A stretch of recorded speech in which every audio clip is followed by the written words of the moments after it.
नमस्कार दोस्तों। इस वीडियो में हम जानेंगे कि एक मशीन लैंग्वेज प्रोग्राम के अंदर मॉडल्स एंड एल्गोरिथम्स क्या होते हैं। प्रैक्टिकल एग्जाम्पल के थ्रू भी देखेंगे उसको और थ्योरी से भी उसको कवर करेंगे। चलिए स्टार्ट करते हैं थोड़े बेसिक्स से और जानते हैं कि एक न्यूरल नेटवर्क क्या होता है। Machine language is the art of machine learning through data. मैंने पुराने वीडियोस पिछले वीडियोस में मैंने कवर करी है इस पार्ट को कि जो मशीन लर्निंग होती है वो क्या होती है कि एक मशीन डेटा से सीखती है। तो इंस्टेड आप उसके अंदर कुछ हार्ड कोड लॉजिक लिखें, इंस्टेड आप डेटा प्रोवाइड करते हैं किसी एल्गोरिथम को या अपने मशीन लैंग्वेज के प्रोग्राम को, और वो उस डेटा से के थ्रू पैटर्न्स को समझता है और फिर जब वो पैटर्न को बना लेता है देन हम उसको यूज करते हैं प्रिडिक्शंस के लिए। So in ML we have taken inspiration from human brain. तो इसी कुछ तरीके से हमारा ब्रेन भी इसी तरीके से काम करता है। ठीक है। तो हमारे ब्रेन में क्या होता है दोस्तों, हमारे ब्रेन में सेल्स होते हैं जिनको न्यूरॉन्स कहते हैं। ठीक है, इसी से शब्द ये न्यूरल नेटवर्क का है। तो हमारे ब्रेन में एक special type of kind of cell होता है जिसको न्यूरॉन्स कहते हैं। और ये सेल जो है, the cell work in network और they have many interconnected cells. तो ये सेल्स क्या करते हैं, इंडिविजुअल काम नहीं करते। ये सेल्स एक नेटवर्क में काम करते हैं, मिल के इकट्ठे होके काम करते हैं। राइट, एकता के साथ काम करते हैं, इकट्ठे काम करते हैं। तो उस पूरे जाल को जो वो बनाते हैं उसको नेटवर्क कहते हैं। राइट, जो सेल्स बनाते हैं। तो क्या होता है दोस्तों, अगर हम कोई नई चीज सीखना चाहते हैं तो हम उसको ट्राई करते हैं, उसको कोशिश करते हैं। तो जब हम उसको करते हैं, व्हेन वी डू थिंग्स, हम उन न्यूरॉन सेल्स के हम नए सेल्स जनरेट करते हैं और उनके बीच में कनेक्शंस बनाते हैं। ठीक है, तो हमारे जो एक्सपीरियंसेस होते हैं वो सेल्स एंड कनेक्शन में कन्वर्ट हो जाते हैं, तभी हम उनको याद रख पाते हैं, उन चीजों को जो हमने एक्सपीरियंस करी। जितना हम प्रैक्टिस करते हैं उतने ये कनेक्शंस और स्ट्रांग होते चले जाते हैं। राइट, तो सेल्स हैं, न्यूरॉन्स हैं, उसके बीच में कनेक्शंस हैं। जितना हम प्रैक्टिस करते हैं उतने ही स्ट्रांग ये कनेक्शंस होते चले जाते हैं।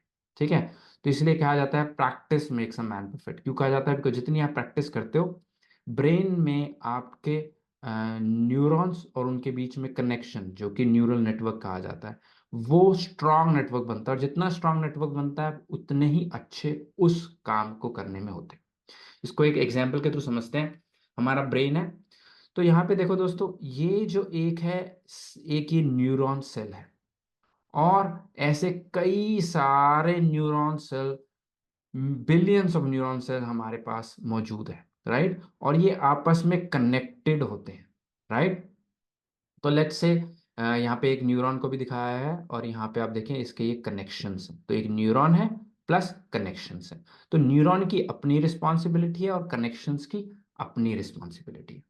अब इसको एक एग्जांपल से समझाता हूँ। लेट्स से आप साइकिल सीखना सीख रहे हैं, या फिर आप मशीन लैंग्वेज सीख रहे हैं, या फिर आप प्रोग्रामिंग सीख रहे हैं। आप कोई भी चीज सीख रहे हैं तो उस सीखने को मेमोरी में, दिमाग में रखना है, उसको स्टोर करना है, भूल नहीं जाए। ताकि अगर हम साइकिल सीखने के एग्जाम्पल को लेते हैं, आप साइकिल चलाते हैं और आप गिरते हैं, तो क्या होता है, आपका ब्रेन उसको रजिस्टर कर लेता है in terms, in in in ways of neuron and उसके बीच में कनेक्शन, कि अगर मैं ये करूंगा, अगर मैं राइट साइड पे ज्यादा जोर दूंगा तो मैं राइट साइड पे गिर जाऊंगा। ये एक कनेक्शन के रूप में स्टोर हो जाता है आपके ब्रेन में।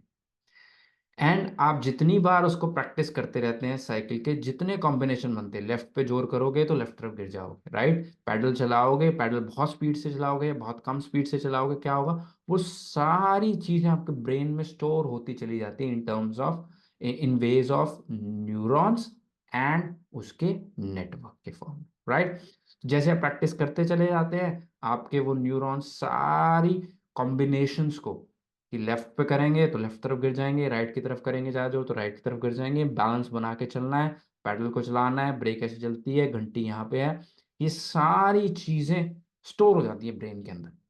राइट, तो इस तरीके से हम सीखते हैं। जितना हम एक्सपीरियंस करते जाते हैं उतने हम सेल्स बनाते जाते हैं, उतने कनेक्शंस बनाते जाते हैं और किसी चीज में अच्छे होते चले जाते हैं। मोटी मोटी चीज जो सीखने की है कि ब्रेन में न्यूरॉन होते हैं और उनके बीच में कनेक्शन होता है। ठीक है दोस्तों, और यही चीज आर्टिफिशियल न्यूरल नेटवर्क में भी करी जाती है। आर्टिफिशियल न्यूरल नेटवर्क क्या है, जो हमारा मशीन लैंग्वेज का प्रोग्राम है, उसमें भी यही चीज का इस्तेमाल किया जाता है, एग्जैक्टली सेम चीज का। ठीक है, सो आर्टिफिशियल न्यूरल नेटवर्क, ये आर्टिफिशियल न्यूरल नेटवर्क जैसे मैंने बताया हमारा मशीन लैंग्वेज का प्रोग्राम है, उसको हम शॉर्ट में एएनएन भी कहते हैं, copies the idea of how brain works. इनमें हमने जैसे ब्रेन सीखता है वैसे ही कुछ करने की कोशिश करी है कंप्यूटर के अंदर, मशीन के अंदर, कि मशीन भी वैसे ही सीख पाए। तो एक आर्टिफिशियल न्यूरल नेटवर्क का स्ट्रक्चर क्या होता है, बहुत ज्यादा मिलता है हमारे ब्रेन के स्ट्रक्चर से। इसमें न्यूरॉन्स या नोड्स होते हैं, लेयर्स होती हैं, एंड कनेक्शंस होते हैं। राइट, लेयर्स क्या होती है मैं समझाऊंगा, बट नोड्स में आपको न्यूरॉन्स में बता चुका हूं। जैसे कि हम पीछे जाएं तो न्यूरॉन होते हैं और उनके बीच में कनेक्शंस होते हैं। तो neuron is one cell, right, and then उसके बीच में बाकी सेल्स के बीच में जो कनेक्शन है वो हम कनेक्शन के थ्रू हम उसको डिफाइन करें। सो एक लेयर्स और होती हैं, वो मैं आगे समझाऊंगा। तो ये हमारा मोटा मोटा आर्टिफिशियल न्यूरल नेटवर्क का हमारा स्ट्रक्चर होता है। हमारे पास नोड्स होते हैं, लेयर्स होते हैं, कनेक्शंस होते हैं। तो आर्टिफिशियल न्यूरल नेटवर्क करता क्या है दोस्तों, कैसे चलता है? मैंने समझाया कि लेयर्स होते हैं, राइट। सो इसमें मैंने 3 लेयर्स आपको दिखाई हैं। एक इनपुट लेयर होती है, एक हिडन लेयर होती है, और एक आउटपुट लेयर होती है। एक्चुअली हिडन लेयर कई हो सकती है, राइट। लेयर्स के स्ट्रक्चर में मैं आगे जाऊंगा कि लेयर्स कितनी होनी चाहिए, क्या होना चाहिए, वो मैं आगे समझाऊंगा। बट अभी के लिए मोटा मोटा ये समझिए कि एक मशीन लैंग्वेज प्रोग्राम के अंदर आप नंबर ऑफ लेयर्स डिफाइन कर सकते हैं। एक इनपुट लेयर होती है जो डेटा लेती है, हिडन लेयर उस डेटा को समझती है या फिर उस पे कुछ कैलकुलेशंस लगाती है, एंड आउटपुट लेयर जो है वो वो एक फाइनल लेयर है जहां से हमें आउटपुट या प्रिडिक्शन मिलती है। तो मोटी मोटी 3 तरह की लेयर्स होती हैं। इनपुट लेयर जहां से डेटा आता है, हिडन लेयर या लेयर्स, यहाँ पे कई सारी हिडन लेयर्स हो सकती हैं जहां पे डेटा की डेटा पे कुछ कैलकुलेशंस होती हैं, कुछ उसको ट्रांसफॉर्म किया जाता है, कुछ चेंजेस करके देखा जाता है, और फिर फाइनली एक आउटपुट लेयर आती है जहां पे हम जिसको यूज करके हम प्रिडिक्शन देते हैं। राइट, सो ये लेयर्स हैं, और इन लेयर्स के अंदर एक आर्टिफिशियल न्यूरल नेटवर्क चलता है। चलिए कोड एग्जांपल पे चलते हैं। क्योंकि अब मैं क्या करूंगा, कोड को दिखाऊंगा आपको, और ये कोड मैं पिछले वीडियो में कवर कर चुका हूं, तो मैं इसको ऊपर से आपको समझाऊंगा, और उस कोड को प्लस थ्योरी को इकट्ठे लेके चलेंगे ताकि आपको दोनों से समझ आ सके। तो कोड पे चलते हैं दोस्तों। ये है मेरा एक, इसको कमेंट कर देते हैं अभी के लिए, सेकेंड लेयर को। ये मेरा एक सिंपल सा मशीन लैंग्वेज का न्यूरल नेटवर्क का प्रोग्राम है, जिसके अंदर हम कुछ स्टेप्स कर रहे हैं। क्या कर रहे हैं, हम एक मॉडल बना रहे हैं, डेटा को प्रिपेयर कर रहे हैं, मॉडल को ट्रेन कर रहे हैं, और उसके बाद कुछ प्रेडिक्ट कर रहे हैं। ठीक है, तो इसको अभी थोड़ा सा अंदर जाके समझते हैं। इसमें हमने क्या किया दोस्तों, हमने कुछ एक्स एंड वाई वैल्यूज लिए, और एक्स और वाई के बीच में एक रिलेशन है। If x is 1, y is 10. So y is 10 times of x, 10x, right? So y equal to 10x का फॉर्मूला यहां पे लग रहा है, y equal to 10 of x, right? तो आप देख लें, 6 है तो 60 होगा, 7 है तो 70 होगा, 9 है तो 90 होगा, 10 है तो 100। तो ये डेटा जो है मेरा इनपुट डेटा है। मैं ये अपनी मशीन लैंग्वेज के प्रोग्राम को, एल्गोरिथम को, मॉडल को देने वाला हूं, और इसको, इस पैटर्न को समझना है। मैंने इसको कहीं पे ये बताऊंगा नहीं कि y इक्वल टू 10x है, मैं कहीं कोड में नहीं लिखा। इसको खुद ही इसको डिराइव करना है, इस रिजल्ट पे आना है कि दोनों के बीच में रिलेशन क्या है, और जब वो डिराइव कर लेगा देन मैं उससे प्रेडिक्ट करवाऊंगा कि मुझे बताओ 15 की वैल्यू क्या होगी। ओके, जो 15 है उसकी वैल्यू, उस अगर वो 15x है तो y की वैल्यू क्या होनी चाहिए। ठीक है, तो इसके अंदर अभी हम देखते हैं क्या हो रहा है यहाँ पे दोस्तों। मैंने एक एक्स एंड वाई वैल्यू ली है, यहाँ पे मैंने 2 टेंसर बनाए। टेंसर क्या होते हैं उस पूरा मैंने इन डिटेल वीडियो बनाया हुआ है, उसका लिंक मैं डिस्क्रिप्शन में डाल दूंगा, उसको देखिएगा अगर आपको नहीं समझ आता टेंसर तो। इन शॉर्ट, टेंसर्स जो हैं मल्टी डायमेंशन के एरेज हैं। अगर जावास्क्रिप्ट से आए हैं और आपको मल्टी डायमेंशन एरे पता है, दैट इज व्हाट टेंसर इस तरीके से समझ लीजिए। अब यहाँ पे मैं क्या कर रहा हूँ दोस्तों, एक सिक्वेंशियल मॉडल बना रहा हूं, उसमें मैं लेयर्स ऐड कर रहा हूं। जैसे मैंने लेयर्स का बताया था ना आपको, मैं इसमें लेयर ऐड कर रहा हूं, एक ही ऐड कर रहा हूं, इस तो मैं 2 भी कर सकता हूं, बट अभी के लिए मैं एक लेयर ऐड कर रहा हूं। और उसमें मैं कह रहा हूं एक नोड लेना, और इनपुट शेप मेरी, जो मेरी इनपुट शेप है ये 1 डायमेंशन का एक जो एलिमेंट है वो 1 डायमेंशन का एरे, तो वो ले लेना। फिर और क्या क्या बता रहा हूँ, मैंने लेयर्स बता दिया, मैंने नोड्स बता दिए, मैंने इनपुट शेप बता दी। इधर मैं बता रहा हूँ एक्टिवेशन फंक्शन, इसको भी मैं आगे डिटेल में बताऊंगा। आगे मैं क्या बता रहा हूँ, मैं कह रहा हूँ जी मेरा ऑप्टिमाइजर फंक्शन ये लेना, लॉस फंक्शन ये लेना, ठीक है। और फिर मैं कह रहा हूँ कि मेरी मॉडल की ट्रेनिंग करो, ट्रेनिंग मतलब इस डेटा से सीखो, और सीखने के बाद मैं कह रहा हूँ कि अब मुझे प्रिडिक्ट करो कि 15 की आउटपुट क्या होगा, ठीक है। तो अगर मैं इस प्रोग्राम को चलाता हूँ तो 15 का आउटपुट अराउंड 150 होना चाहिए। तो जब मैं ये सीखता है इस पैटर्न को और मेरे को एंड में बताता है 149.99 होगा आउटपुट उसके according, right, which is almost equal to 150। तो इस मेरे कोड ने सीख लिया कि मेरे मशीन लैंग्वेज के प्रोग्राम ने सीख लिया कि इन दोनों के बीच में रिलेशन क्या है, ऑलमोस्ट 10 टाइम का रिलेशन है। एग्जैक्टली 10 टाइम का रिलेशन है, बट उसके अकॉर्डिंग ऑलमोस्ट 10 टाइम का रिलेशन है। तो इसने मुझे 150 तक ऑलमोस्ट पहुंचा दिया, राइट। सो इसने अपना ये सीख गया डेटा से और मुझे बता दिया। तो एक बहुत छोटा और प्रिसाइज और बड़े सिंपल ही मशीन लैंग्वेज का प्रोग्राम।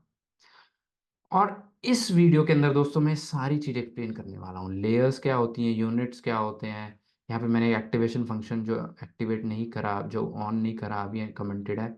ऑप्टिमाइजर क्या होता है, लॉस फंक्शन क्या होता है, ये सारी चीज़ें मैं एक्सप्लेन करूंगा इस वीडियो के अंदर, ठीक है। बट मैं इस प्रोग्राम को आपको दिखाना चाहता था ताकि आप इससे रिलेट कर पाए, राइट। सो अब चलते हैं थ्योरी के अंदर वापस। तो दोस्तों आप समझते हैं न्यूरॉन्स या नोड्स क्या होते हैं। दोस्तों न्यूरॉन्स या नोड्स एक मशीन लैंग्वेज के प्रोग्राम के, एक न्यूरल नेटवर्क के प्रोग्राम के फंडामेंटल प्रोसेसिंग यूनिट्स होते हैं। सबसे छोटी इंटेलिजेंट यूनिट जो कुछ प्रोसेसिंग कर रही है वो है नोड, ओके।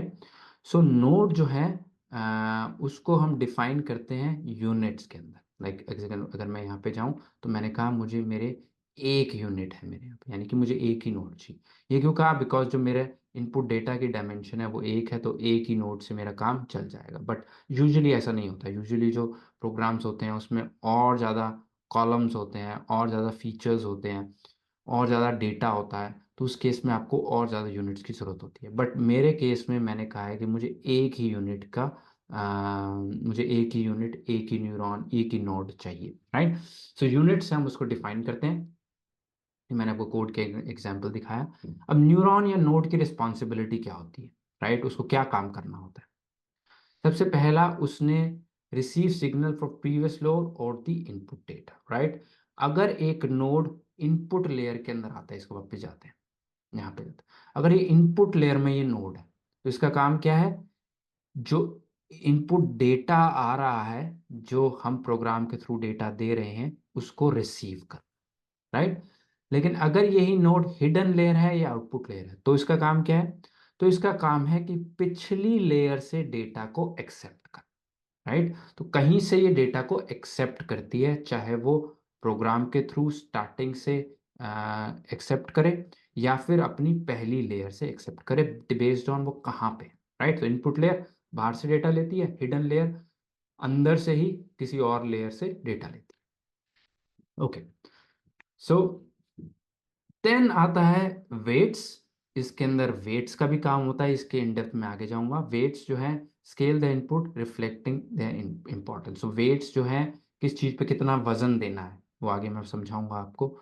वो वेट्स को हैंडल करती है, एक्टिवेशन फंक्शन को हैंडल करती है, जिसके थ्रू हम कॉम्प्लेक्स पैटर्न्स को सीख सकते हैं। तो एक्टिवेशन फंक्शन और वेट्स पे मैंने अपनी स्लाइड्स बनाई हुई हैं ताकि मैं अच्छे से आपको समझा सकूं। देन आउटपुट भी आता है, जैसे हमारे पास एक आउटपुट लेयर थी, the neurons result pass to the next layer और use as a final output. जो जो आउटपुट लेयर है उसके पास फाइनल आउटपुट होता है और वो ही प्रिडिक्ट करती है एंड में, राइट। सो नोड्स की क्या रिस्पॉन्सिबिलिटी है, इनपुट है, अंदर की प्रोसेसिंग है जिसमें वेट्स एक्टिवेशन फंक्शन आ जाते हैं, और आउटपुट है जो कि प्रिडिक्ट कर रहा है। तो ये मोटी मोटी एक नोड की रिस्पॉन्सिबिलिटी है, बेस्ड ऑन वो कहाँ पर है, किस लेयर में, ओके। और जैसे कि मैंने समझा ही दिया, यहाँ पे यूनिट से हमने नोड को डिफाइन किया हुआ है कि कितनी यूनिट्स हैं। अगर जैसे यहाँ पे एक यूनिट है, बिकॉज जो है जो इनपुट की शेप है वो एक की है, एक ही मैं सिंपल सा डेटा ले रहा हूँ तो मुझे एक नोड से मेरा काम चल गया। अगर ज़्यादा नोड चाहिए होते तो हम ज़्यादा कॉम्प्लेक्स डेटा हो तो आपको ज़्यादा नोड्स की ज़रूरत है, ज़्यादा नोड्स की ज़रूरत होगी तो आप ज़्यादा यूनिट्स को डिफाइन करेंगे। बट इस प्रोग्राम के लिए, सिंपल प्रोग्राम के लिए एक यूनिट यानी एक नोड मेरे लिए बहुत थी। अब आते हैं लेयर्स के ऊपर दोस्तों। लेयर्स अगेन यहाँ पे देखिए मैंने मॉडल के अंदर लेयर ऐड करी है, ठीक है।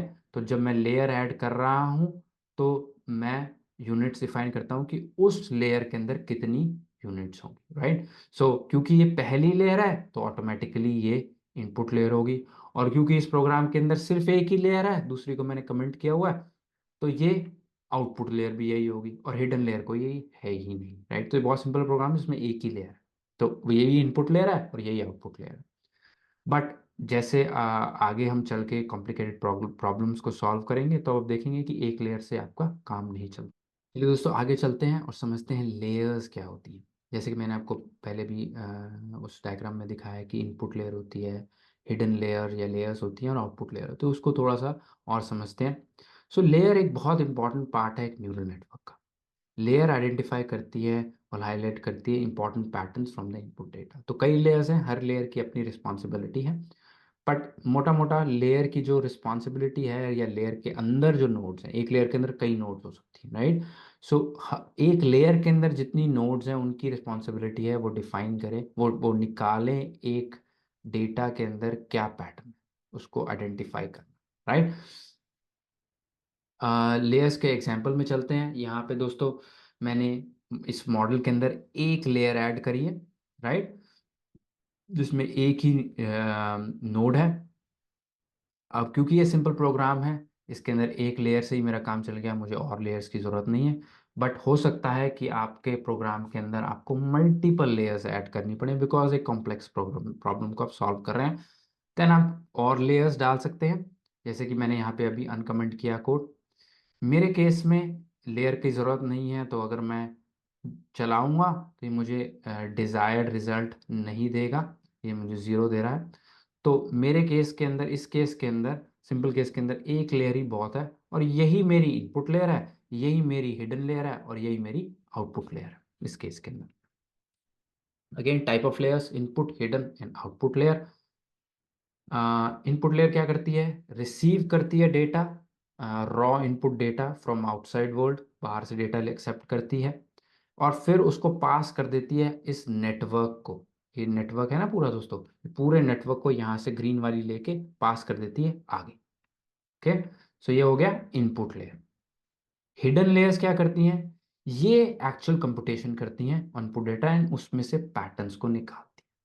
तो लेयर क्या है दोस्तों, layer is a combination of, और it's a set of nodes, right. उसके अंदर नोड्स हैं, तो वो नोड्स एक्चुअल काम करती हैं, बट वो नोड्स आपस में इकट्ठे मिलके काम करती हैं, राइट, क्योंकि एक बड़ी प्रॉब्लम के लिए कई सारे नोड्स की जरूरत पड़ती है। दैट्स वाई लेयर के अंदर कई सारी नोड्स को आप ऐड कर सकते हैं। कैसे डिफाइन करते हैं, यहाँ पे आप यूनिट्स में कह दो जी 5 नोड्स हैं, मेरी एक लेयर है जिसमें 5 नोड्स मुझे चाहिए, राइट, या 10 या 50 चाहिए, राइट। तो आगे मैं आपको बताऊंगा कितनी लेयर्स की जरूरत पड़नी है, कितने यूनिट्स और कितने लेयर्स होने चाहिए, उसके पीछे भी एक थोड़ा सा लॉजिक है। Output layer produces the final network output and generates predictions or classification. So final node है ये, और इस नोड के ऊपर फाइनल आउटपुट होता है, और यही नोड फिर प्रिडिक्ट करती है। तो जैसे कि मैं यहाँ पे जाके कहता हूँ कि मॉडल मेरा प्रिडिक्ट करो कि 15 का आउटपुट क्या होगा, राइट, ये मैं यहाँ पे कमांड कह रहा हूँ। तो ये आउटपुट लेयर है, इसको मैंने कर दिया। ये आउटपुट लेयर होती है मेरी, जो कि इसके अंदर मुझे 149.99 आउटपुट दे रही है, राइट। बट मेरे केस में अगेन तीनों सेम है, बिकॉज सिंपल सा प्रोग्राम है, एक लेयर एक नोड में मेरा काम हो गया इसमें। Okay, why do we need layers. Okay, तो इस लेयर्स की जरूरत क्यों। दोस्तों सिंपल प्रोग्राम में एक लेयर ही बहुत है, जैसे मैंने आपको दिखाया, लेकिन अगर आपके पास बहुत सारा डेटा है, राइट, बहुत सारा का मतलब बहुत सारी रोज नहीं, बहुत सारे कॉलम्स है जिसको फीचर्स कहते हैं। तो अगर बहुत सारे कॉलम्स हैं और बहुत सारा अलग अलग टाइप का डेटा है, देन आपको लेयर्स की जरूरत पड़ेगी। क्यों पड़ेगी, ताकि आप अपने मॉड्यूलैरिटी के लिए, मॉड्यूलैरिटी क्या होती है, simplified design and modifications of network. तो आप अलग अलग लेयर्स में अलग अलग चीज़ें सीखेंगे उस डेटा से, और हर लेयर की अपनी एक रिस्पॉन्सिबिलिटी होगी। इस लेयर में मैं ये सीख रहा हूँ, फिर उस सीख को आगे पास ऑन करके सेकेंड लेयर में कुछ और सीखा जाएगा, थर्ड लेयर में कुछ और सीखा जाएगा, फोर्थ लेयर में कुछ और सीखा जाएगा, राइट। सो आप स्टेप बाय स्टेप सीखोगे, और फिर कोई स्टेप अगर काम नहीं कर रहा उसको हटा के आप कोई नया स्टेप इंट्रोड्यूस कर सकते हो। तो इसीलिए लेयर्स एक बहुत अच्छा जो है वे है अपने प्रोग्राम को डिजाइन करने का, कि आप लेयर्स में सीख रहे हो, और क्योंकि हर लेयर की अपनी रिस्पॉन्सिबिलिटी है, अगर कोई अपना काम अच्छे से नहीं कर रहा उस लेयर को आप हटा के नए लेयर से रिप्लेस कर सकते हो। सो इसको कहते हैं modular design, modularity, right. Complex data handling, right, manage and process complicated data structure. तो अगर कॉम्प्लिकेटेड डेटा स्ट्रक्चर है तो एक लेयर की बस की बात नहीं है, अगेन आपको उसको डिवाइड करना पड़ेगा, एंड जब आप उसको डिवाइड करेंगे तो लेयर्स बन जाएंगी, और हर लेयर की अपनी रिस्पॉन्सिबिलिटी होगी। थोड़ा थोड़ा सीख के कॉम्प्लेक्स प्रॉब्लम को सॉल्व करो।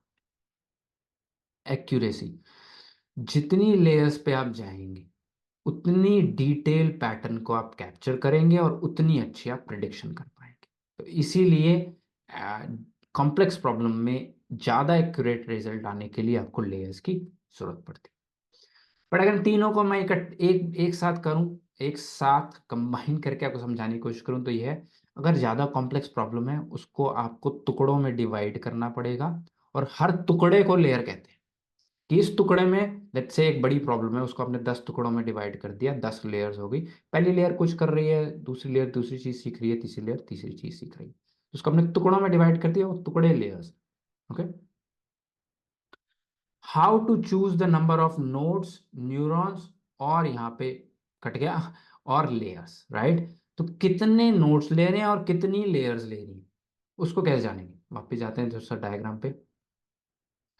देखो ये तो है, 3 लेयर्स हैं, और इस लेयर में 2 नोड्स हैं, इस लेयर में 4 नोड्स हैं, इस लेयर में सिर्फ एक नोड है। तो ये कैसे डिफाइन होगा, कैसे पता चलेगा कि किस लेयर कितनी लेयर्स चाहिए पहले तो, और हर लेयर में कितने नोड्स चाहिए, ये कैसे पता करेंगे। इसके लिए सबसे पहला पॉइंट आता है प्रॉब्लम की कॉम्प्लेक्सिटी। ठीक है, सिंपल प्रॉब्लम्स में एक लेयर एक नोड के साथ काम हो जाएगा, जो मैंने दिखाया भी है। सिंपल प्रॉब्लम है, फ्यूअर नोड्स लेयर्स में बी सफिशिएंट। कॉम्प्लेक्स प्रॉब्लम है, और नोड्स या लेयर्स जानी पड़ेंगी, ताकि आप पैटर्न्स को अच्छे से समझ पाए। ठीक है, कितना डेटा है आपके पास, इससे भी डिफाइन होगा। लार्ज डेटा सेट है, बहुत सारे कॉलम्स हैं, बहुत सारी रोज हैं, आपको कॉम्प्लेक्स नेटवर्क चाहिए उसको समझने के लिए। और क्योंकि कॉम्प्लेक्स नेटवर्क चाहिए, तो कॉम्प्लेक्सिटी को सॉल्व करने के लिए आपको लेयर्स या नोड्स ऐड करनी पड़ेंगी। लिमिटेड डेटा सेट है, सिंपल नेटवर्क में काम हो जाएगा, जैसे मैंने किया है। सिंपल सा डेटा है, उसमें मैंने एक लेयर और एक नोड में ही काम मेरा हो गया। कितने कंप्यूटेशनल रिसोर्स हैं आपके पास, यानी कि कितनी मेमोरी है, कितनी सीपीयू है, कितना पावरफुल कंप्यूटर है आपके पास, उस पर भी डिपेंड करता है कि कितने आप नोड्स या लेयर्स ऐड करेंगे। एक छोटे से कंप्यूटर पे जिसपे 1 GB की रैम है, कुछ नहीं है, और हजारों नोड्स हजारों लेयर्स ऐड कर देंगे, चल ही नहीं पाएगा वो, राइट। सो ये भी एक कांस्टेंट है, कि अगर लेस रिसोर्सेज हैं तो लेस नोड्स और लेयर्स यूज कीजिए, ज़्यादा रिसोर्सेज हैं तो ज़्यादा नोड्स एंड लेयर्स आप यूज कर सकते हैं। तो इन सब के कॉम्बिनेशन को यूज करके आपको अपनी बुद्धि लगानी पड़ेगी, कितने नोड्स कितने लेयर्स यूज करेंगे। और एक चीज याद रखना दोस्तों, मशीन लैंग्वेज का प्रोग्राम हिट एंड ट्रायल पे चलता है। आपको डिफरेंट कॉम्बिनेशंस ऑफ लेयर्स, जैसे मैंने यहाँ पे एक लेयर में कर दिया, दूसरा लेयर मैंने ऑन करा तो मुझे रिजल्ट ही सही नहीं मिला, राइट। तो अब यहाँ पे मुझे बुद्धि लगानी है, यार मैं एक और लेयर ऐड कर रहा हूँ, रिजल्ट मुझे कुछ आ नहीं रहा, उसका क्या फायदा, इस लेयर को हटा दो। लेकिन अगर आप एक लेयर पे काम कर रहे हैं और उससे रिजल्ट नहीं मिल रहा, आप एक और लेयर ऐड करेंगे, या फिर एक लेयर के अंदर एक यूनिट ही कर रहे हैं, तो आप कहेंगे नहीं, इसके अंदर मैं 2 या 3 यूनिट के साथ काम करता हूँ, राइट। तो ये कॉम्बिनेशन आपको ट्राई करना पड़ेगा, और देखना पड़ेगा कि आपको रिजल्ट कहाँ पे सही मिल रहा है, किस कॉम्बिनेशन पे। ओके, चलिए आगे चलते हैं। अब समझते हैं कनेक्शंस को। कनेक्शंस क्या होते हैं दोस्तों। कनेक्शन जैसे मैंने बताया, लेयर्स रहती हैं, और लेयर्स जो हैं आपस में, तो ये है हमारे पास नोड्स, लेयर्स और उनके बीच में कनेक्शंस बनते हैं, राइट, कि हर नोड के साथ दूसरे नोड का कनेक्शन बनता है, ठीक है।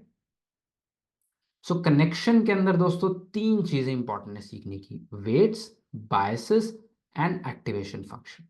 अब मैं आगे इनके डेप्थ में जाने वाला हूं कि वेट्स क्या होते हैं, बायसेस क्या होते हैं और एक्टिवेशन फंक्शन क्या होते हैं।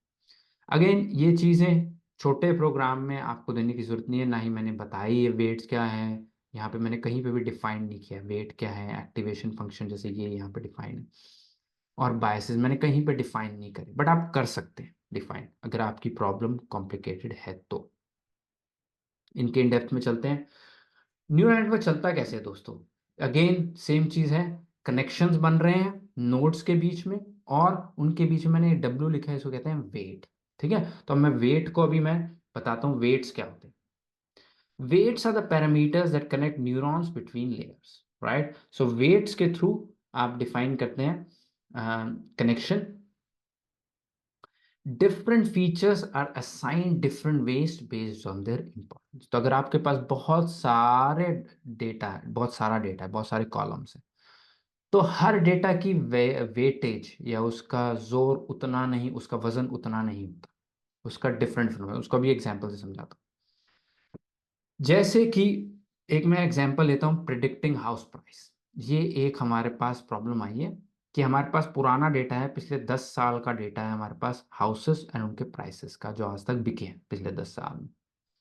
और उसके अंदर हमारे पास इनपुट फीचर्स या फिर हमारे पास जो डेटा आया है उसमें क्या है, number of bedrooms, square footage and neighbourhood quality, ये तीन चीज़ें हमें मिल रही हैं। ये एक एग्जाम्पल है डेटा सेट का, और ऐसे हजारों लाखों हमारे पास रोज है, और हर रो के अंदर हमें पता चल रहा है कि कितने बेडरूम्स हैं, कितने स्क्वेयर फुट का वो घर है, और उसकी नेबरहुड की क्वालिटी अच्छी है या गंदी है। एंड हम इससे प्रिडिक्ट करना चाहते हैं कि जो नया घर आने वाला है उसका प्राइस कितना होगा, राइट। इस पुराने डेटा को यूज करके मशीन को देंगे और मशीन से कहेंगे मशीन इस डेटा से सीखो और प्रिडिक्ट करो कि जो नया घर आ रहा है या आने वाला है उसका प्राइस क्या होना चाहिए। अब अगर ऐसी प्रॉब्लम है आपके पास, राइट, तो आप ये कह सकते हैं सीधा सीधा, एक तो चीज ये कह सकते हैं कि यार इन तीनों के कॉम्बिनेशन से निकाल लो कितना प्राइस है, मशीन लर्निंग वो भी कर लेगी।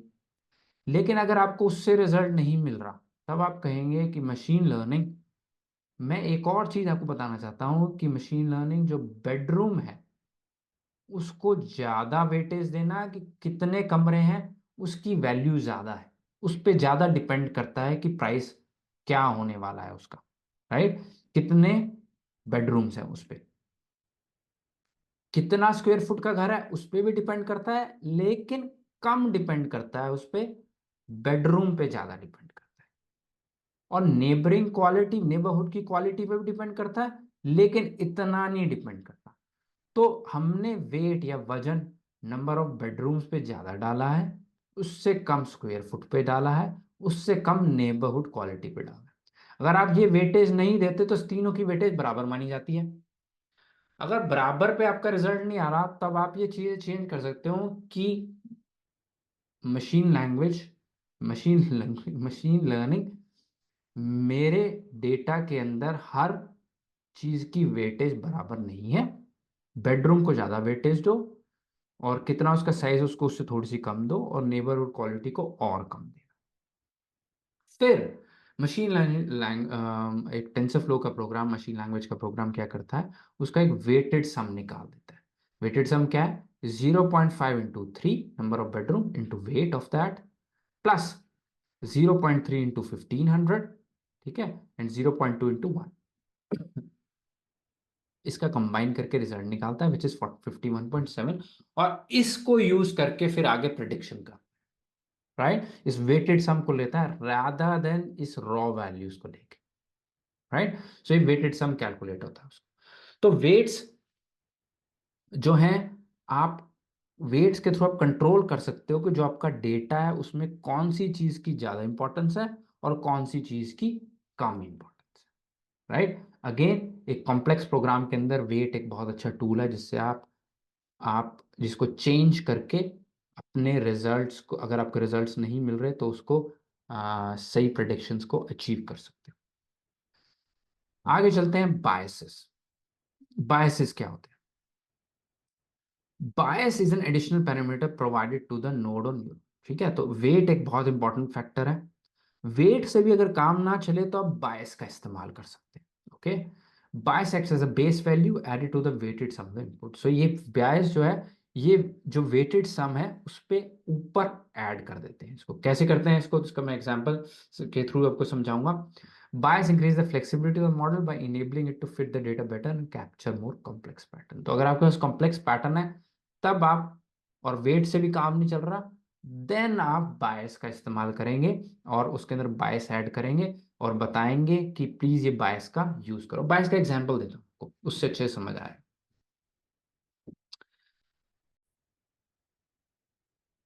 तो एक एग्जांपल लेते हैं हम इलेक्ट्रिसिटी बिल प्रोडिक्शन का। ठीक है, हमारे पास पिछले 10 साल का इलेक्ट्रिसिटी बिल का डेटा है कि हर घर में कितना बिल हर महीने कितना आता है, राइट, और उस घर पे कितने रूम्स हैं वो भी है हमारे पास। तो हमारे पास क्या क्या हमें इनपुट मिल रहा है, हमें मिल रहा है नंबर ऑफ रूम्स, कितने रूम है घर के अंदर, उसकी इलेक्ट्रिसिटी अप्लायंस की यूसेज क्या है, total usage of electricity appliance, and average daily usage कितनी है उसकी, 8 घंटे के लिए वो उस अप्लायंस को चलाते हैं, या 10 घंटे के लिए चलाते हैं, या 20 घंटे के लिए, वो आवर्स हमारे पास है कि 8 घंटे तक एवरेज डेली चलते हैं, और कितना वो यूज में आता है, और नंबर ऑफ रूम्स कितने। तो ये हमारे पास इनपुट है, और इस बेस पे हमें ये भी पता है कि प्राइस क्या, उसका बिल कितना आता है आज तक का, और हमने प्रेडिक्ट करना है कि नेक्स्ट मंथ कितना बिल आएगा। ये हमारा टारगेट है। तो अगर मैं इस पे वेट लगाऊं तो मैं कहता हूं कि जो कितने नंबर ऑफ रूम है इसको 2 वोल्ट वेटेज देनी है, और जो इलेक्ट्रिक अप्लायंस है उसको 0.5 की वेटेज देनी है, और एवरेज डेली यूज को 3। ये सबसे बड़ा फैक्टर है, और जिसकी इंपॉर्टेंस है सबसे ज़्यादा है कि डेली यूसेज कितना है, और नंबर ऑफ रूम्स भी एक फैक्टर है, लेकिन उसकी वेटेज कम है, और total use of electric appliances 0.5 है। तो ये दोस्तों मैंने एक नंबर लिए हैं, इसको बिल्कुल ऐसा मत करना कि स्ट्रिक्ट यही नंबर्स लेने हैं, ये नंबर्स चेंज हो सकते हैं। बट मैं एग्जांपल दे रहा हूँ कि हर फीचर की, ये फीचर है, नंबर ऑफ रूम एक फीचर है, total usage of electric appliance एक फीचर है, एवरेज डेली यूसेज एक फीचर है। हर फीचर की अपनी एक इंपॉर्टेंस है, राइट, किसी की ज़्यादा किसी की कम। तो इसका वेटेड सम आता है, इसको हमने 2 into 4 किया, 500 into 0.5 किया, और 8 into 3 किया, इन सबको ऐड किया, मिल गया 282। अब हो सकता है इस स्पेशल केस के अंदर आप इसके थ्रू भी ना निकाल पाए सही प्रिडिक्शन, राइट। और उसका रीजन क्या हो सकता है कि लेट्स से आपके एरिया में एक बेस प्राइस 20 रुपये 50 रुपये हमेशा आता ही आता है, और उसके ऊपर कितना आपने यूज किया वो आता है। तो ये आपका बेस प्राइस है कि मेरा 20 रुपये तो हमेशा होगा ही होगा, और हो सकता है वो 20 रुपये जो हमेशा होगा ही होगा वो इसमें क्लियर नहीं, इसमें है ही नहीं कहीं पे वो। तो मशीन लैंग्वेज का प्रोग्राम उस चीज को समझ ही ना पाए कि इसके अंदर एक बेस प्राइस भी जुड़ा हुआ है। ऐसे केस में आप बायस देके कह सकते हैं कि जो वेटेड सम आ रहा है उसके अंदर एक बायस भी जोड़ दो 20 का, वो 302 बन जाता है। इसके थ्रू अब निकालो, राइट। तो एक कॉम्प्लिकेटेड प्रॉब्लम आई आपके पास कि आपके पास एक बेस प्राइस हमेशा है, और जो उसके ऊपर का प्राइस है वो हमेशा वैरी करता है बेस्ड ऑन कितने कमरे हैं, कितना यूसेज है, कितने कितने घंटे आप बिजली चलाते हैं उसके ऊपर, लेकिन एक बेस प्राइस है, वो बायस बन जाएगा इसके केस में, राइट। तो आप ऐसा बायस उसको दे सकते हैं। ओके, तो ऐसे केस में हमने वेटेड सम में ऐड कर दिया, क्या ऐड कर दिया, बायस को, और हमारे पास एक नई वैल्यू आई, इसके थ्रू वो प्रिडिक्ट कर सकता है कि क्या कितना बिल हो सकता है उसका।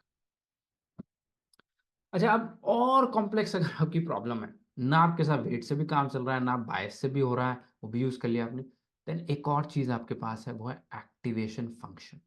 ठीक है, तो activation function is a mathematical function, it is applied to a node, तो so N N can learn complex patterns. तो और कॉम्प्लेक्स पैटर्न को यूज करने के लिए आप एक्टिवेशन फंक्शंस का यूज कर सकते हैं। सो ये क्या लेता है, weighted sum of its input and the bias, जो इधर पुराना आउटपुट आया ना हमारे पास यहाँ पे वेटेड सम प्लस बायस, इसको एज अ इनपुट ले लेता है एक्टिवेशन फंक्शन, और उसके बाद उसके थ्रू हमें रिजल्ट देता है।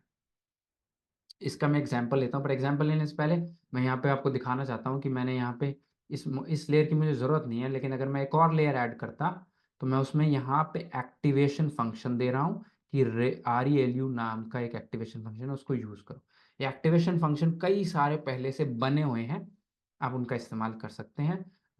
उनके अलग अलग फंक्शंस की अलग अलग रोल्स हैं, किधर यूज़ करना है किस चीज़ को। तो यहाँ पे एक एक्टिवेशन फंक्शन इस तरीके से आप दे सकते हैं प्रोग्राम को। अभी के लिए मुझे ज़रूरत नहीं है तो मैं कमेंट कर, अब एक्टिवेशन फंक्शन को एग्जांपल से समझते हैं, एम्प्लॉय परफॉर्मेंस प्रेडिक्शन के एग्जांपल से। इसमें हम जानेंगे कि इसमें हम डिराइव करने की कोशिश करेंगे कि एक एम्प्लॉय की फ्यूचर परफॉर्मेंस कैसे होने वाली है, अच्छी होने वाली है, गंदी होने वाली है, बेस्ड ऑन उसकी पास्ट परफॉर्मेंस के अकॉर्डिंग, जो पास्ट हमारे पास डेटा है उसके अकॉर्डिंग। तो हमारे पास डेटा क्या है, कितने घंटे उसने काम करे, कितने प्रोजेक्ट खत्म करे, और कैसे उसकी कोलैबोरेशन है अपनी टीम के साथ। उसको हमने एक स्कोर दिया है कि 40 घंटे काम करे, 3 प्रोजेक्ट खत्म करे, और टीम कोलैबोरेशन का स्कोर उसका 8 है। ऐसे कई सारे डेटा सेट है हमारे पास, राइट। पुराना डेटा है हमारे पास, उससे हम सीखना चाहते हैं, तो हमने उसका वेटेज दी। हमने कहा कि देखो जो आवर्स वर्कड है उसको हम स्कोर देंगे 0.3, कितने प्रोजेक्ट कंप्लीट किए उसको हम स्कोर देंगे 0, उसको हम वेट देंगे 0.5, सॉरी, आवर्स वर्कड को वेट दिया हमने 0.3, एंड टीम कोलैबोरेशन को हम स्कोर देंगे 0.4 का, बायस है -2 का। ओके, सो इसका वेटेड सम क्या आएगा, हमने जैसे पहले निकाला है, निकल के आता है 14.7, बायस इसके अंदर -2 है, और फाइनल आउटपुट क्या है 12.7। लेट्स से आपका इससे भी काम नहीं हो रहा, अब आप कहते हैं कि मुझे एक एक्टिवेशन फंक्शन लगाना पड़ेगा जो मेरे लिए प्रिडिक्शन कर सके। तो आप जैसे सिग्मॉइड एक्टिवेशन फंक्शन है, RELU एक्टिवेशन फंक्शन है। सिग्मॉइड आपको एक प्रोबेबिलिटी दे देगा 0 to 1 के बीच में, इस स्कोर को लेके कि अच्छा परफॉर्म करने वाला है या बुरा परफॉर्म करने वाला है, राइट। सो अगर 0 है तो बुरा परफॉर्मेंस होने वाला है, 1 है तो अच्छा, और बीच में 0.5, 0.6, 0.7, 0.8, 0.9, कई सारे स्कोर्स बीच में हो सकते हैं। जितना 1 की तरफ होगा उतना अच्छा, जितना 0 की तरफ होगा उतना गंदा।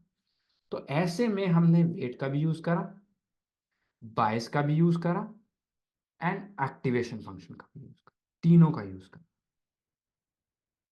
सो इससे हमें निकाल पाएंगे probability of a good employ क्या है। अच्छा, अब इसमें एक लास्ट चीज जो मैं समझाना चाहता हूँ वो है, अभी मैंने लेयर्स को समझाया था, राइट। लेयर्स क्या होती हैं, लेयर्स के अंदर यूनिट्स क्या होते हैं, एक्टिवेशन फंक्शन क्या होता है, वेट्स क्या होते हैं, बायस क्या होते हैं, ये सारी चीजें हमने समझी।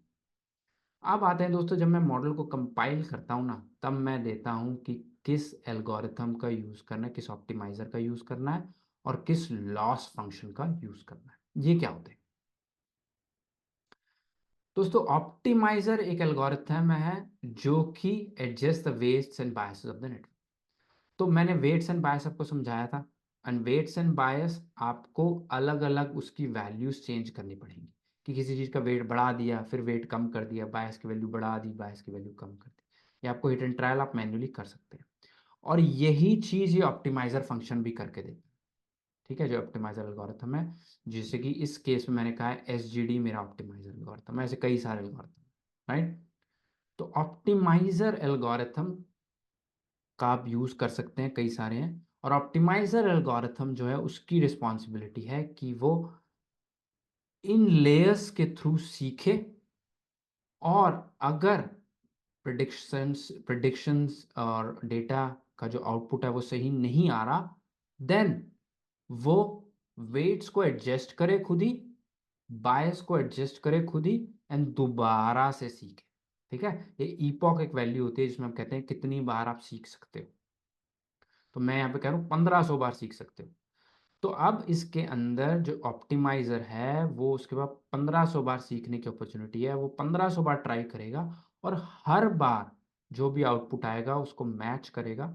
अगर वो नहीं मिलता डिजायर्ड रिजल्ट से, देन वो वेट्स एंड बायस को एडजस्ट करेगा और दोबारा से ट्राई करेगा नए वेट्स एंड बायस के साथ, और दोबारा करता रहेगा जब तक उसको सही रिजल्ट, या सही, या इपॉक्स खत्म ना हो जाए, या सही रिजल्ट ना मिल जाए। Okay. Loss function measures how well the models prediction match the actual data, right. तो मशीन लर्निंग कैसे सीखती है? डेटा से। हमने यहाँ पे डेटा दिया 1 से 10 मिलना चाहिए, 2 से 20 मिलना चाहिए, 3 से 30 मिलना चाहिए। तो ये डेटा मैंने दिया, राइट। तो अब जो है लॉस फंक्शन क्या होता है कि जब वो सीख रहा है, ऐसा तो है नहीं डायरेक्ट 1 से 10 पहुंच जाएगा, पहले 1 से 1 पे पहुंचेगा, राइट। लॉस फंक्शन बताएगा इस केस में कि जब आप 1 से 1 पे गए तो लॉस है अभी हमारे पास 9 का डिफरेंस, ठीक है। देन वो उसको वेट्स को चेंज करेगा, देन फिर ट्राई करेगा, फिर हो सकता है थोड़ा सा नजदीक पहुंच जाए, फिर वो वेट्स को चेंज करेगा, धीरे धीरे वेट्स को चेंज करके वो पहुंचेगा अपने रिजल्ट पे। तो लॉस फंक्शन क्या कहता है? कितनी दूर है हमारा रिजल्ट डिजायर्ड रिजल्ट से, कितनी दूरी है। जैसे कि अगर यहाँ पे अगर मैं इसको ऑन करूं तो यहाँ पे आप देखेंगे ये लॉस जो है बता रहा है 1.49। अगर शुरू से ऊपर से शुरू करूं तो यहाँ पे आपको देखेंगे लॉस है 5.59। ये धीरे धीरे कम होता है, 3.80, 3.03, 2.23। तो लॉस कम होता जा रहा है, मतलब कि उतना नजदीक वो रिजल्ट के आता जा रहा है जितना लॉस कम होता जा रहा है। तो लॉस फंक्शन बताता है कितनी दूरी है, ऑप्टिमाइजर फंक्शन उसको यूज करके वेट्स एंड बायस को एडजस्ट करता है। ओके, सो दोनों आपस में इकट्ठे चलते हैं। Using loss function result optimizer adjust the weights and bias, वो वेट्स एंड बायस को एडजस्ट करता है, फिर उसके बाद घूम के वापस जाता है, सीखता है उससे, रिजल्ट नहीं मिलता, लॉस फंक्शन बताता है इतनी की डिफरेंस है, वो वेट्स को फिर एडजस्ट करता है, फिर सीखता है, राइट। तो दोनों आपस में काम कर रहे हैं, ऑप्टिमाइजर एंड लॉस फंक्शन। तो अगर मैं 1 से 10 का एग्जाम्पल दूं, हमने इनपुट में दिया 1, आउटपुट आना चाहिए था 10, लेकिन स्टार्टिंग में लेट से आउटपुट आया 1। उसने वेट को एडजस्ट करा, लेट से वेट को कर दिया 2.5। तो एक इनपुट दिया, आउटपुट आया 2.5। 2.5 आउटपुट आया, उसने कहा नहीं नहीं अभी भी दूरी है, उसने कर दिया 5।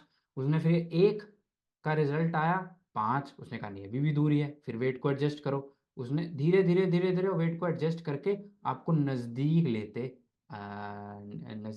लेते चला जाएगा। सो हमने दोस्तों बहुत सारी थ्योरी अभी कवर करी है। Basics of machine language program क्या है? हमेशा अपने डेटा को प्रिपेयर करके रखो। अच्छा डेटा मींस अच्छा प्रिडिक्शन, ठीक है, बिकॉज अच्छा डेटा मींस अच्छी ट्रेनिंग, अच्छी ट्रेनिंग मींस अच्छा मॉडल, अच्छा मॉडल मींस अच्छा प्रिडिक्शन। लेयर्स के साथ खेलो, कितनी लेयर्स देनी है, राइट। कोई आपको सही नहीं बता सकता, आपको खुद ही उससे सीखना पड़ेगा बार बार ट्राई करके। अगेन हिट एंड ट्रायल है, ट्राई करो, देखो, कम से कम में काम चलाना है, लेकिन नहीं चल रहा तो बढ़ाओ उसको। सेम नोड्स पे कितनी नोड सिलेक्ट करनी है वो भी कोई नहीं बता सकता आपको, आपको खुद ही देखना पड़ेगा। Weights bias and activation function, कितना वेट्स लेना है, देना भी या नहीं देना, बायस कितना होना चाहिए, एक्टिवेशन फंक्शन कौन सा यूज करना है, कौन सा ऑप्टिमाइजर फंक्शन चाहिए, कौन सा लॉस फंक्शन चाहिए, कितने इपोक, इपोक क्या है, कितने टाइम बार हमने ट्रेनिंग के लिए इजाजत दी है उसको, 1500 बार ट्राई कर लेना, इससे ज्यादा मत करना। दोस्तों ये सारी चीजें आपको अलग अलग कॉम्बिनेशन से ट्राई करके देखनी पड़ेगी। ये है एक मशीन लैंग्वेज लर्निंग का प्रोग्राम, ठीक है। मशीन लर्निंग के प्रोग्राम के अंदर आपको डेटा अच्छे से प्रिपेयर करना पड़ेगा, उसके बाद ये सारी चीज़ों के साथ डिफरेंट डिफरेंट्स के साथ खेलना पड़ेगा और देखना पड़ेगा क्या क्या कॉम्बिनेशन आपके लिए सही काम कर रहा है। And what's next? दोस्तों थ्योरी डन, इतनी थ्योरी थी जो आई थिंक मुझे लगता है आपको पता होनी चाहिए। अब हम स्टार्ट करेंगे प्रैक्टिकल एग्जांपल यूजिंग टेंसरफ्लो ज्योइस, राइट। तो हम प्रैक्टिकल एग्जांपल्स में जाएंगे और एक एक हर वीडियो में मैं एक प्रॉब्लम स्टेटमेंट को लूंगा और उसको सॉल्व करूंगा using machine learning in TensorFlow JS. I hope आपको पसंद आया होगा वीडियो, पसंद आया तो लाइक एंड सब्सक्राइब कीजिए, अपने दोस्तों के साथ शेयर कीजिए, एंड मैं फिर हाजिर होऊंगा। थैंक यू वेरी मच, नमस्ते।